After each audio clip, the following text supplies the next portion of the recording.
नमस्कार माझ्या बालमित्रांनो, आज आपण इयत्ता चौथीमधील मराठी विषयातील 9वा धडा ईदगाह या धड्याचा आपण आज अभ्यास करणार आहोत.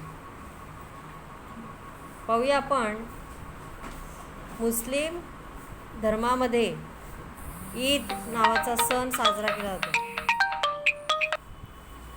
तर हा सण कशा पद्धतीने साजरा केला जातो ते आपण आज या धड्यामध्ये पाहणार आहोत. ओके. रमजान महिन्याच्या 30 दिवसांनंतर आज ईदचा दिवस आला आहे. म्हणजे ईद कधी साजरी केली जाते? रमजान महिन्यामध्ये 30 दिवस हे मुस्लिम धर्मातील लोक उपवास करतात. दिवसभर उपवास करायचा आणि जेव्हा चंद्र दिसतो, चंद्र दिसल्यानंतर मात्र मग जेवायचं. असं त्यांचा 30 दिवसांचा म्हणजे पूर्ण महिन्याभराचा कार्यक्रम असतो. आणि मग 30 दिवस पूर्ण झाल्यानंतर मग ईद हा सण ते लोक साजरा करत असतात. तर 30 दिवसानंतर आज ईदचा दिवस आला आहे. किती रम्य, किती सुंदर सकाळ आहे ही. झाडं हिरवीगार दिसत आहेत. शेतात समृद्धी डोलत आहे. आकाश लाल झाले. आज सूर्य तर पहा किती सुरेख दिसतोय. म्हणजे एखादा सण जेव्हा आपण साजरा करत असतो त्यावेळी त्या तो सणाचा जो दिवस असतो तो दिवसच आपल्याला खूप वेगळा वाटू लागतो. ओके नाही? किती शांत आणि सुखद, जणू तो साऱ्या जगाला ईदच्या शुभेच्छा देत आहे. गावात नुसती गडबड चालली आहे. ईदगाहला जाण्याची तयारी सुरू आहे. ईदगाहला म्हणजे ज्या ठिकाणी सगळेजण मिळून एकत्रितपणे ईदच्या दिवशी भेटतात, तिथे ते नमाज पढतात आणि एकमेकांना शुभेच्छा देतात. ते ठिकाण. मुलं तर खूप आनंदात आहेत. कुणी 1 दिवसाचा रोजा पाळलाय, तोही फक्त दुपारपर्यंत. पण कुणी तर तोही पाळलेला नाही. पण ईदगाहला जाण्याचा त्यांचा आनंद उतू जातोय म्हणजे ते खूपच खुश आहेत, खूप आनंदी आहेत. रोज ईदच्या नावाचा जप चालला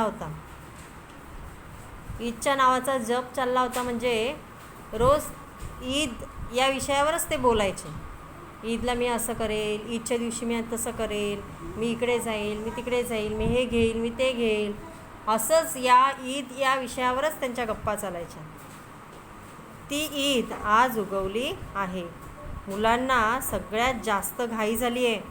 लोक ईदगाहला का येत नाही आहेत असा प्रश्न त्यांना पडला आहे. सगळ्यात जास्त आनंदात आहे हमीद. कोण आहे सगळ्यात जास्त आनंदात? हमीद. 4-5 वर्षांचा हा गरीब चेहऱ्याचा हडकुळा मुलगा. हडकुळा म्हणजे शरीराने बारीक अंगकाठीचा, त्याला म्हणतात हडकुळा. याचे आब्बा मागच्या वर्षीच कॉलऱ्याला बळी गेले. कॉलरा नावाचा आजार आहे. आपल्याला माहिती आहे की अशुद्ध पाण्यामुळे हा आजार होतो आणि त्याच्यावर वेळीच इलाज केला नाही किंवा त्याचं प्रमाण जास्त झालं तर माणूस दगावतो, म्हणजे मरण पावतो. आणि असंच या हमीदच्या आब्बांबरोबर म्हणजे त्याच्या वडिलांबरोबर, त्याच्या बाबांबरोबर ही घटना घडली. आणि अम्मी पांढरी पडत एक दिवस मरून गेली. म्हणजे तिनेही तिच्या आब्बा गेल्यानंतर धसका खाल्ला आणि तिचंही खाणं पिणं बंद झालं असेल आणि त्याच्यामुळे अशक्त होत पांढरी पडत म्हणजे अशक्त होत ती सुद्धा मेली. आता हमीद आपल्या म्हाताऱ्या अमीना आजीच्या कुशीत निजतो.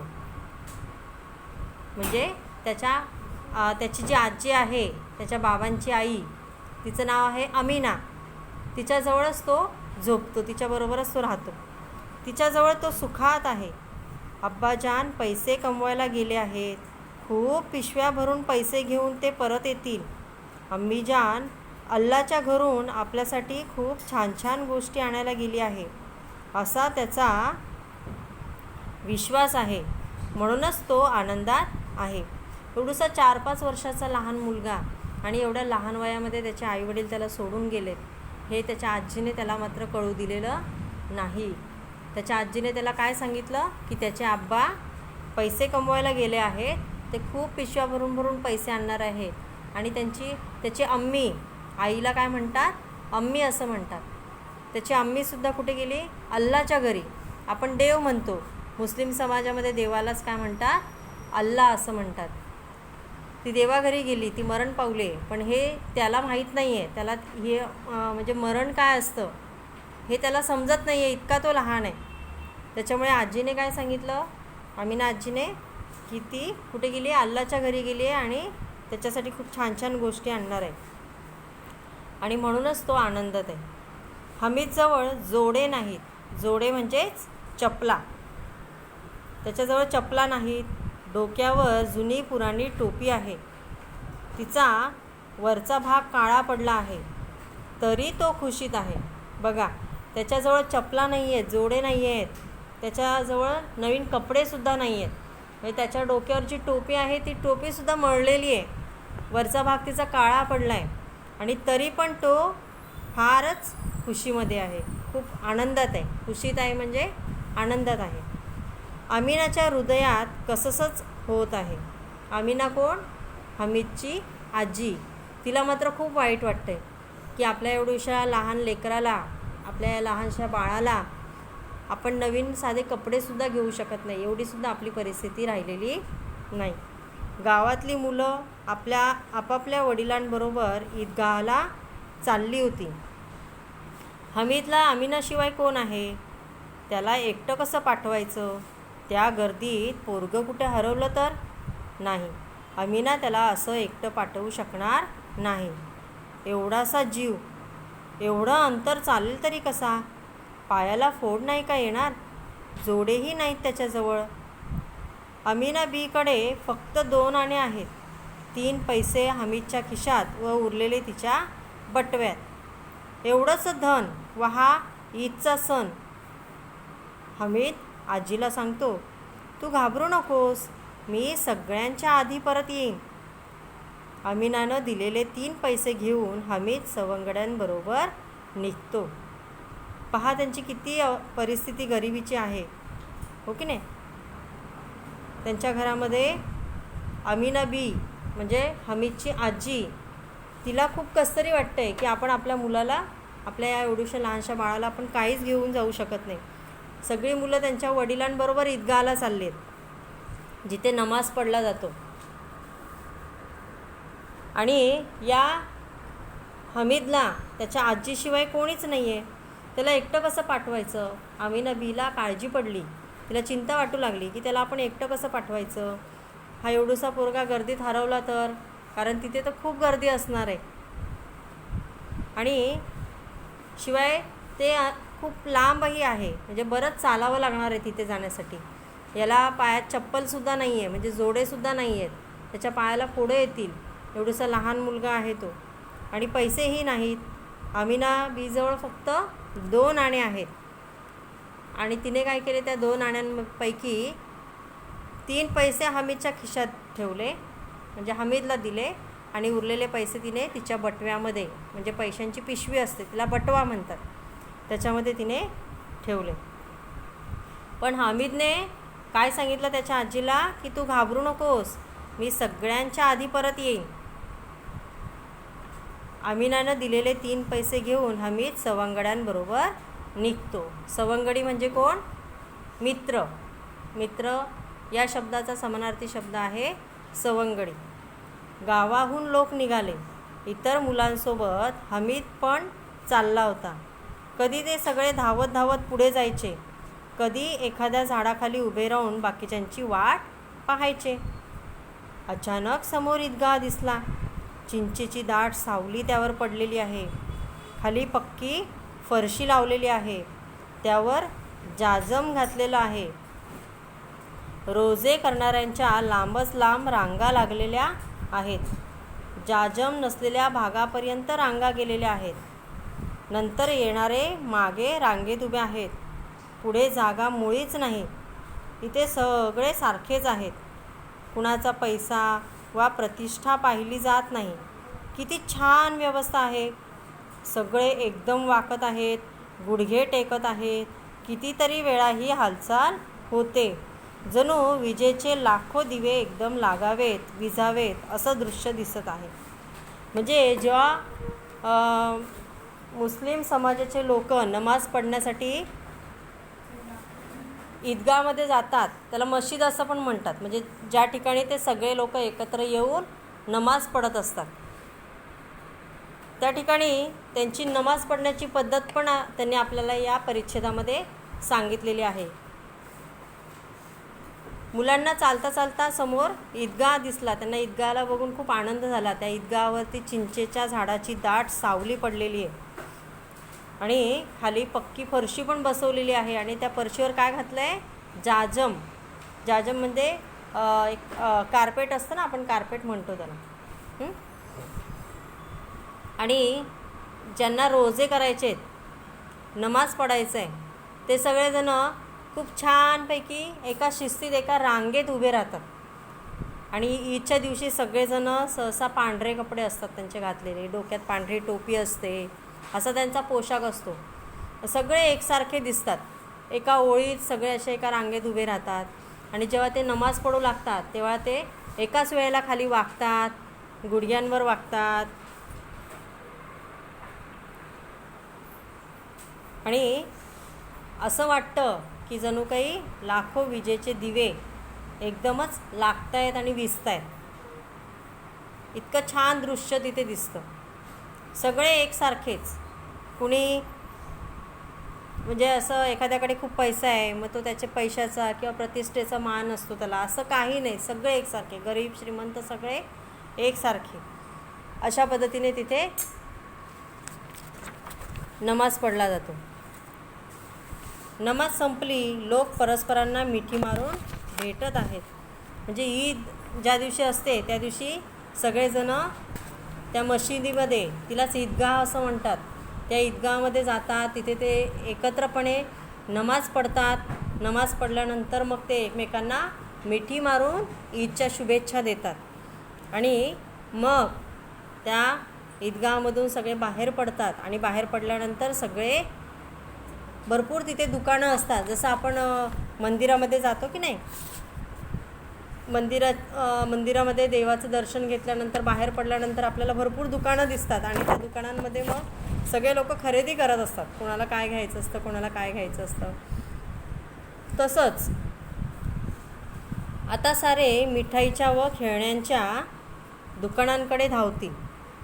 हा पहा झोपाळा, 1 पैसा देऊन यावर बसलात तर घटकेत आकाशात फिरतोय असं वाटेल, तर घटकेत जमिनीवर पडतोय असं वाटेल. हे चक्र आहे. म्हणजे जणू काही जत्राच भरलेली असते ईदगाहच्या जवळ. तिथे भरपूर वेगवेगळ्या प्रकारची दुकानं तिथे असतात. मिठाईची दुकानं, खेळण्यांची दुकानं.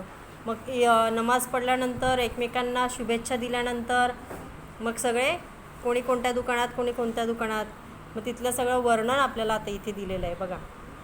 हे चक्र आहे. लाकडाचे हत्ती, घोडे, उंट या चक्राला लागलेले आहेत. 1 पैसा दिला तर 25 चक्रांची मजा घेता येईल. महमूद, मोहसिन, नूर आणि सम्मी त्या चक्रातील घोड्यांवर, उंटांवर बसत आहे. हमीद दूर उभा आहे. का बरं दूर उभा आहे? कारण त्याच्याजवळ फक्त किती पैसे होते? 3 पैसे होते. त्याच्यामुळे त्याला ते खर्च करायचे नव्हते, किंवा त्याच्या मनामध्ये अजून काहीतरी वेगळी असेल गोष्ट की ती त्याला करायची आहे, म्हणून तो त्या चक्रावर बसला नाही. कारण त्याच्याकडे 3 पैसे होते. 1 पैशात तो बसू शकला असता चक्रावर, हो की नाही? तो का नाही बसला ते आता आपल्याला पुढे कळेल. हमीद दूर उभा आहे. त्याच्याजवळ तर 3च पैसे आहेत. आता खेळण्यांची खरेदी. दुकानांमध्ये तऱ्हेतऱ्हेच्या खेळण्यांचे ढीग पडले आहेत. खेळणी तरी किती प्रकारची. राजा, शिपाई, गुन्हेगार, वकील, पाणक्या.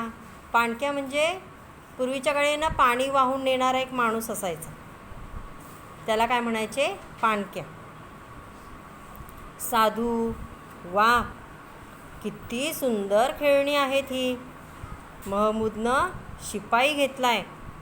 खाकी पोशाख, लाल पगडी, खांद्यावर बंदूक, वाटतंय जणू आत्ताच कवायत करून येतोय. मोहसिनला पाणक्या आवडलाय. कमरेला पखाल लावलेला, कमरेतून वाकलेला, सगळ्यांना पाणी वाढणारा. पखाल म्हणजे पाण्याची पिशवी असते, तिला पखाल म्हणतात. त्याच्यामध्ये ते पाणी भरलेलं असतं आणि मग तो काय करतो, जे रांगेत जेवायला बसलेले असतात त्यांना तो पाणी वाढतो, किंवा ज्याला पाणी प्यायचं असतं त्याला तो ते पाणी देत असतो. सगळी खेळणी 2-2 पैशांना मिळत आहे. पण हमीदकडे 3च पैसे आहेत. तो इतकी महागडी खेळणी कशी घेणार?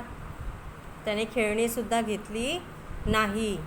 तो पाळण्यामध्ये पण बसला नाही, तो चक्रामध्ये सुद्धा बसला नाही. त्याने फक्त ती गंमत पाहिली. खेळण्यांनंतर नंबर आला मिठाईचा. कुणी रेवड्या घेतल्या तर कुणी गुलाबजामुन, कुणी जिलेबी खातंय तर कुणी करंजी. हमीद मात्र त्याच्या आजीचा विचार करतोय. एवढूसा लहान मुलगा 4-5 वर्षाचा, हो की नाही? आपल्याकडे पहिलीला येतात ती मुलंसुद्धा 6 वर्षाची असतात, म्हणजे त्यांच्यापेक्षाही लहान. पण केवढा मोठा विचार करतोय तो. त्याने त्याच्या मनावर किती ताबा मिळवला आहे. तो कशात खेळला नाही, त्याने कोणत्या प्रकारची मिठाई घेतली नाही किंवा खेळणीसुद्धा त्याने घेतली नाही. तो कोणाचा विचार करत होता? त्याच्या आजीचा. मी तर चिमटा खरेदी करणार. काय म्हणाला तो? मी तर चिमटा खरेदी करणार. चिमटा पाहून आजी खुश होईल, मला भरभरून आशीर्वाद देईल. म्हणजे स्वतःच्या आनंदापेक्षा त्याने त्याच्या आजीचा विचार केला. म्हणजे किती मोठं मन आहे, हो की नाही? हमीद एका लोखंडी वस्तूंच्या दुकानापुढे थांबला. तिथे काही चिमटे ठेवलेले होते. फुलके म्हणजे घरी आपण चपाती करतो की नाही, त्या चपातीला तेल लावून ती चपाती केली जाते. पण हे जे फुलके असतात, हे फुलके बिना तेलाचे केलेले असतात. म्हणजे पिठाला चपातीसारखं गोल लाटायचं आणि ती डायरेक्ट शेकायची. विस्तवावर शेकली जाते तिला म्हणतात फुलके. तव्यावरून उतरवायला, विस्तवावर फुलके भाजायला उपयोगी आहे हा चिमटा. पुन्हा कोणी विस्तवातले निखारे मागायला आलं तर त्याच चिमट्यांना पटापट निखारे उचलून द्यायचे. बिचाऱ्या आजीला बाजारात जायला तरी कुठे वेळ असतो. रोज हात भासतात तिचे. हमीदची दोस्त मंडळी पुढे गेली आहेत. हमीदनं दुकानदाराला विचारलं, चिमटा कितीला दिला? दुकानदारानं पाहिलं की या पोराबरोबर कुणी मोठं नाही आहे. तेव्हा तो म्हणाला, हे तुझ्या कामाचं नाही. पहा, इथे आपल्याला चित्रामध्ये दिसतंय की सगळी मुलं इथे खेळण्यांच्या दुकानामध्ये आहेत आणि हमीद मात्र जिथे लोखंडी वस्तू मिळतात त्या दुकानांपुढे उभा आहे आणि त्याने चिमट्याकडे हात केला आहे आणि तो विचारतोय की हा चिमटा तुम्ही कितीला दिला? दुकानदाराने पाहिलं की त्याच्यासोबत मोठं कुणीच नाही आहे. त्याला प्रश्न पडला की याला चिमट्याचं काय याला गरज पडली एवढी? म्हणून त्याने विचारलं की हे काम हे तुझ्या कामाचं नाही. विक्रीसाठी नाही आहे का? कोणी विचारलं असेल असं? हमीदने दुकानदाराला विचारलं. विक्रीसाठी का नाही? इथवर बोजा आणला असता का? कोण म्हणालं असेल असं? दुकानदार हमीदला म्हणाला. मला सांगत का नाही किंमत काय पडेल ती? असं हमीद त्या दुकानदाराला म्हणाला. 6 पैसे लागतील. हमीद थोडा थबकला म्हणजे तो थोडासा थांबला तिथे. म्हणजे त्याने बोलायचंही बंद केलं आणि तसंच उभा राहिला, थबकला. आणि मग तो म्हणाला की बरोबर भाव सांगा, म्हणजे तुम्ही त्याची व्यवस्थित मला किंमत सांगा. योग्य भाव 5 पैसे लागतील. घ्यायचं असेल तर घे, नाहीतर चालू लाग. कोण म्हणालं असेल असं? दुकानदार. 3 पैशांना देणार का? हमीद थोडा धाडसानं म्हणाला. बघा, एवढूसा लहान मुलगा 4-5 वर्षाचा, पण तरी त्याने भाव केला, हो की नाही. त्याने धाडस दाखवलं आणि त्या दुकानदाराला म्हणाला की 3 पैशाला तुम्ही मला देणार का चिमटा तो. आणि पुढे निघाला. त्याला वाटलं दुकानदार त्याला धुडकावून लावेल म्हणजे त्याच्यावर ओरडेल आणि त्याला जायला सांगेल. पण दुकानदारानं त्याला बोलावून 3 पैशात चिमटा दिला. मुलांनी यात्रेत खूप मजा केली, खेळणी घेतली, मिठाई खाल्ली. हमीदनं मात्र स्वतःवर खूप ताबा ठेवला होता. असं खरं मुलांनी समजदारीने वागलं पाहिजे. अशी समजदारी प्रत्येक मुलात असली पाहिजे. त्याला आजीला खुश करायचं होतं. तो चिमटा घेऊन घरी परतला. अमिना आजी हमीदचा आवाज ऐकून लगेच बाहेर आली. त्याला कडेवर उचलून लाड करू लागली. एवढ्यात त्याच्या हातात चिमटा दिसला. हा चिमटा कुठून आणलास? कोण म्हणालं असेल? अमिना बी, है ना.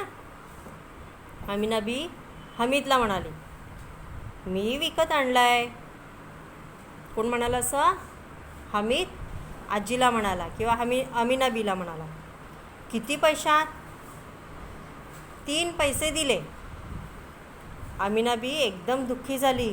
कसं पोरगं आहे, दुपार झाली आहे, न काही खाल्लं न प्यायला. बघा, सकाळपासून गेला होता तो.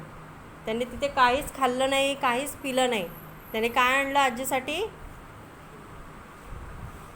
आणलंय काय? तर चिमटा. एवढ्या सगळ्या मेळ्यात तुला आणखी काही मिळालं नाही? मेळा म्हणजे बाजार, जत्रा भरते की नाही.